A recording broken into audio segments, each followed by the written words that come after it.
పైకి వెళ్ళిపోయి 2 వాళ్ళు అయితే ఉండాలి గైస్ 2 వాళ్ళు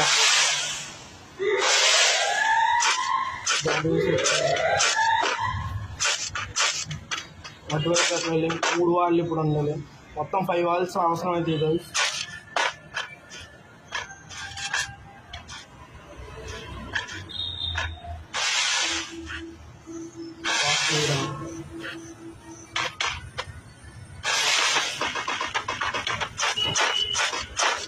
వాడు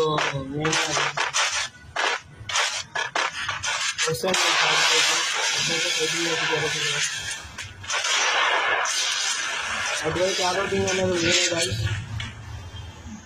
యాదవ్ టీం అనేది ఇప్పుడైతే బ్యూటిఫుల్ రెడ్ షాట్ పడతాం మా ఓడిదంటే గైస్ ఇదైతే మాత్రం మీరు ఇది చూసి లైక్ సబ్స్క్రైబ్ అయితే చేసుకోండి